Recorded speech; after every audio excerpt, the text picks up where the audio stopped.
사도행전 5장 1에서 11절 말씀입니다. 5장. 아나니아라 하는 사람이 그의 아내 삽비라와 더불어 소유를 팔아 그 값에서 얼마를 감춤해 그 아내도 알더라.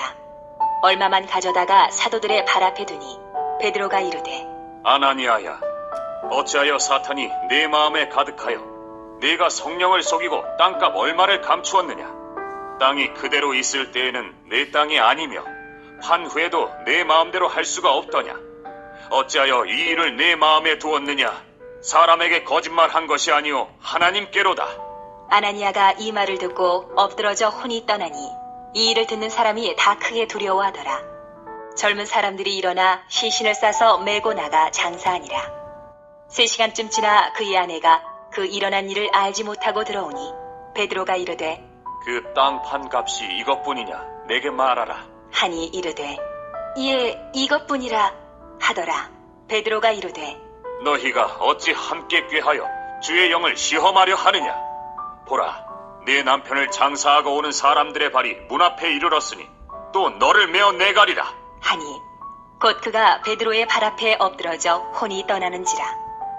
젊은 사람들이 들어와 죽은 것을 보고 메어다가 그의 남편 곁에 장사하니 온 교회와 이 일을 듣는 사람들이 다 크게 두려워하니라. 사랑하는 형제 여러분, 6월 29일 화요일 저녁 목상에 오신 것을 환영합니다. 하나님의 아들 예수 그리스도께서 사람으로 나시고 십자가의 죽음을 당하신 것은 인류를 죄에서 구원하기 위한 대속의 죽음입니다. 예수님의 죽음이 나의 죄값을 치르는 죽음인 것을 믿고 부활하신 예수님을 왕으로 영접하면 그 믿음대로 하나님은 성령을 주시고 신자를 구원하십니다. 그런데 이 복음이 전해져야 듣고 믿을 수 있는 것이죠. 그래서 하나님은 믿음의 공동체에게 성령을 충만하게 하셔서 복음은 급속도로 전파되고 믿는 자들의 무리가 커졌습니다. 그렇게 세워진 초대 예루살렘 교회는 그 자체로 하나님의 다스림을 받는 하나님 나라이고 또한 복음을 땅끝까지 전할 주체로서 바야흐로 역사에 등장한 것입니다. 예수님은 십자가 대속의 죽음으로써 교회를 탄생시키신 것입니다. 실로 교회 탄생이야말로 예수님의 공생애의 목적이었습니다. 이 교회가 가장 중요한 것입니다. 교회를 통하여 하나님은 세상 끝날까지 승리하시는 것입니다.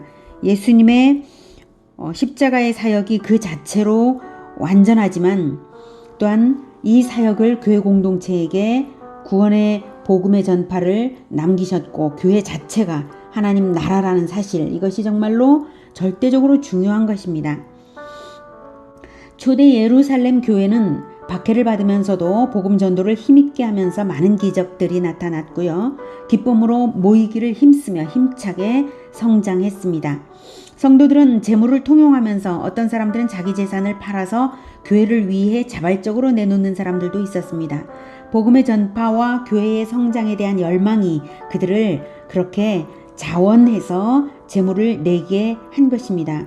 그런데 강요하지 않은 일인데도 시험에 든 사람들이 있었습니다. 1절, 아나니아라 하는 사람이 그의 아내 삽비라와 더불어 소유를 팔아 그 값에서 얼마를 감춤해 그 아내도 알더라. 얼마만 가져다가 사도들의 발 앞에 두니 베드로가 이르되, 아나니아야, 어찌하여 사탄이 내 마음에 가득하여 네가 성령을 속이고 땅값 얼마를 감추었느냐? 땅이 그대로 있을 때에는 내 땅이 아니며 판 후에도 내 마음대로 할 수가 없더냐? 어찌하여 이 일을 내 마음에 두었느냐? 사람에게 거짓말한 것이 아니요 하나님께로다. 네, 땅이 그대로 있을 때에는 네 땅이 아니었더냐? 판 후에도 내 마음대로 할 수가 없더냐? 네, 이것은 자기 재산은 자기 소유인데 팔고 사는 문제를 아무도 명한 것이 아님을 알 수 있죠. 판 후에도 자기 마음대로 땅값을 헌금하지 않아도 되고 절반만 해도 되고 자기 마음대로 할 수 있었던 것이죠. 아무도 얼마를 헌금하라고 명한 것이 아님을 알 수 있습니다. 그런데 어찌하여 이 일을 내 마음에 두었느냐? 사람에게 거짓말하는 것이 아니요 하나님께로다. 아나니아와 삽비라가 헌금을 할 바에야 하나님께 정직하게 순수한 마음으로 했으면 좋았을 것을. 예. 헌금이라고 하는 게 꼭 많은 금액이라야 되는 게 아니라 자기가 인색하지 않은 마음으로 기꺼이 낼 수 있는 만큼을 기쁘게 내는 것이죠. 그래야 되는 거죠. 네. 그래서 그렇게 정직하게 순수한 마음으로 금액이 얼마든 간에 관계없이 순수한 마음으로 했으면 좋았을 것을 명예에 대한 탐심과 거짓말을 한 것이 문제였던 것입니다. 땅을 팔아서 땅값 전부를 드린다고 사도들을 기만한 것이죠. 네. 땅 파는 그 행위 자체가 사람들에게 얼마나 주목받게 하는 일이겠습니까? 땅을 팔아서 헌금을 전액을 다 했다. 이렇게 하면 굉장히 주목받는 그런 일이라는 거죠. 그런 주목을 받고 싶어서 거짓말을 한 것입니다. 베드로가 꾸짖은 것은 헌금의 액수가 적다고 꾸짖은 것이 아니라 거짓말로 성령을 속이려 들었기 때문입니다. 베드로는 성령이 충만해서 거짓말을 다 알아차린 것입니다.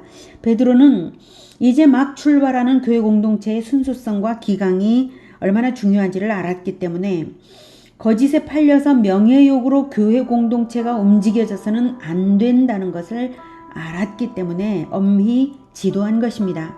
성령께서 베드로에게 그들의 거짓을 정확하게 보여주신 데에는 다 이유가 있으시죠. 베드로가 어떻게 이것을 알았겠습니까?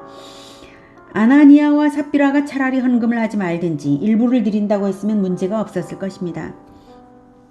명예에 대한 탐심은 공동체를 좌우하는 권세에 대한 탐심으로 직결될 수 있는 것입니다. 공동체의 지도력이라고 하는 것은 명예와 관련된 거니까요. 그런 탐심, 공동체를 좌우하는 권세에 대한 탐심, 그 싹이 보인 것을 사도들은 두고 볼 수는 없었던 것이죠. 5절 아나니아가 이 말을 듣고 엎드러져 혼이 떠나니 이 일을 듣는 사람이 다 크게 두려워하더라. 아나니아는 베드로의 말만 듣고도 곧 죽고 말았습니다. 베드로가 죽이고자 한 것도 아니고 손을 댄 것도 아니고 죽으라고 한 것도 아닙니다. 하나님께서 즉각적으로 심판을 하신 일이죠. 하나님은 사람의 중심을 다 아심으로 하나님 보시기에 그럴만 하셔서 그런 것입니다. 하나님께서 즉결 심판을 하신 것입니다. 그리고 이 시기는 역사상 첫 교회의 출발이므로 하나님께서 강하게 하시는 것입니다. 6절 젊은 사람들이 일어나 시신을 싸서 메고 나가 장사하니라. 3시간쯤 지나 그의 아내가 그 일어난 일을 알지 못하고 들어오니 베드로가 이르되 그 땅 판 값이 이것뿐이냐 내게 말하라 하니 이르되 예 이것뿐이라 하더라. 아나니아의 죄상을 베드로가 성령으로 꿰뚫어 볼 때에 이미 아나니아 혼자만의 죄가 아니라 부부가 공모한 것임도 역시 알았을 것입니다. 그러므로 삽비라도 동일하게 지도해야 함을 베드로는 알았습니다. 그래서 이렇게 질문을 한 것인데요. 삽비라가 거짓을 공모할 때에 조금이라도 마음에 걸림이 있었다면, 그래서 회개할 여지가 있었다면 이런 질문을 받는 이 순간에 마음에 찔림이 있어야 하는 것입니다.